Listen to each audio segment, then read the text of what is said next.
ক্রীড়া মন্ত্রণালয়ের উপদেষ্টা মহোদয় জনাব আসিফ সাহেব যিনি হয়েছেন, কোটা আন্দোলনের আম, যে স্টুডেন্টরা আছে বা যে সমন্বয়কের ভেতরে একজন আম, আহ, ক্রীড়া মন্ত্রণালয়ের উপদেষ্টা মহোদয় জনাব আসিফ সাহেব যিনি হয়েছেন, আপনি দেখবেন উনি কিন্তু আহ, খেলাধুলা নিয়ে এখন থেকে উনি কাজ করবেন, বাংলাদেশের সার্বিক খেলাধুলার বিষয়গুলো নিয়ে কাজ করবেন। আম, এখন যদি আল্লাহ না করুক কালকে একটা প্রবলেম হয়, আল্লাহ না করুক যদি কোনো একটা খেলাধুলায় কোনো জায়গায় প্রবলেম হয়, উনি কিন্তু প্রধান উপদেষ্টা মহোদয় ডক্টর ইউনূস স্যারের কাছে যাবেন বা সিনিয়র উপদেষ্টা মহোদয় যারা আছেন উনাদের সাথে আলোচনা করে এসেই কিন্তু উনাকে স্টেটমেন্ট দিতে হবে। It's very simple. কারণ উনি একটা দায়িত্বশীল জায়গায় আছেন, তো হুট করেই একটা সমস্যার সমাধান উনি একা কিন্তু এসে এই আপনাদের সামনে মানে প্রেসের সামনে হুট করে বলে ফেলতে পারবে না। তো দায়িত্বশীল জায়গাগুলোই কিন্তু অনেক কিছু চিন্তা করে কথা বলতে হয়। তো সেই জায়গা থেকে সেই জায়গাটায় কিন্তু আমি ছিলাম। হ্যাঁ, আপনি আমাকে খেলোয়াড় মাশরাফি বলছেন, আমি সেভাবে উত্তর দিচ্ছি, কিন্তু এট দ্য সেম টাইমে কিন্তু আমি একটা দায়িত্বশীল চেয়ারে বসেছিলাম। তো হুট করেই আমি কিন্তু ফ্রন্টে এসে একটা কথা বলে দিলাম, আর তাই নিয়ে একটা বিশাল আরো বড় কিছু হয়ে গেল। সেটার ট্যাকেল দেওয়ার ক্ষমতা আদৌ আমার আছে কিনা, বা বর্তমানে যারা কাজ করবেন তাদেরও কিন্তু এই জিনিসগুলো ভেবেচিন্তে কাজ করতে হবে। তো এটা কিন্তু ভেরি সিম্পল ব্যাপার। তো আমি যেটা বলতে চাচ্ছি যে হ্যাঁ, আমি ব্যর্থ হয়েছি, কিন্তু আসলে আমারও তো সীমাবদ্ধতা আছে বা ছিল। এটাও কিন্তু সত্য কথা। কিন্তু সেটাকে যে আমি এক্সকিউজ হিসেবে দাঁড় করাচ্ছি সেটা না, কারণ মানুষের দাবি ছিল। প্রথমত আমি একজন খেলোয়াড়, তারপরে আমি সংসদ সদস্য। আমি খেলোয়াড় থেকে আমার পরিচয় মাশরাফি না হলে আমি অবশ্যই ওই সংসদ সদস্যে আমার যে ডাক নাম ছিল, আমার নলেজের মানুষ চিন্ত কৌশিক নামে, সেই নামে আমি নিশ্চয়ই সংসদ সদস্য হইতে পারতাম না।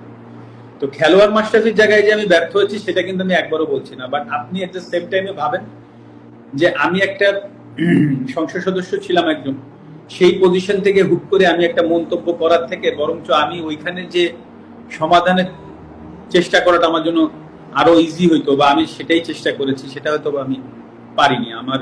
সেটাই আমার ব্যর্থতা।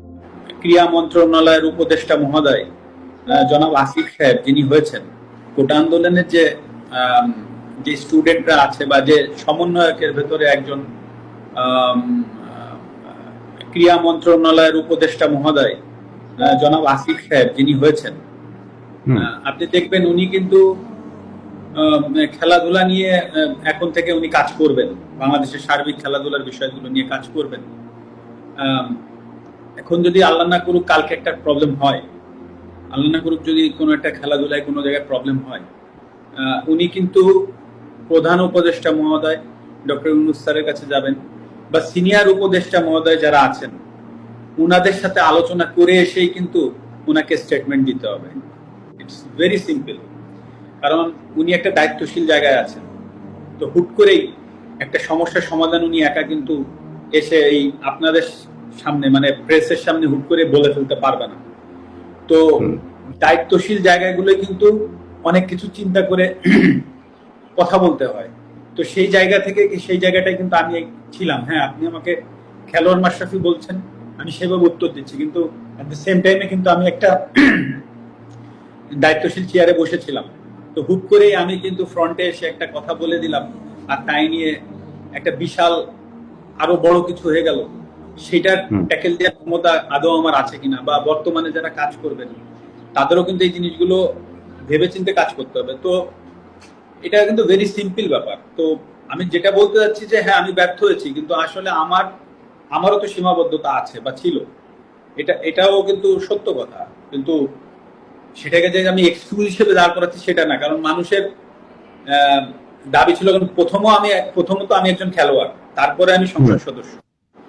আমি খেলোয়াড় থেকে আমার পরিচয় মাশরাফি না হলে আমি অবশ্যই ওই সংসদ সদস্যে আমার যে ডাক নাম ছিল, আমার নলেজের মানুষ চিন্ত কৌশিক নামে, সেই নামে আমি নিশ্চয়ই সংসদ সদস্য হইতে পারতাম না।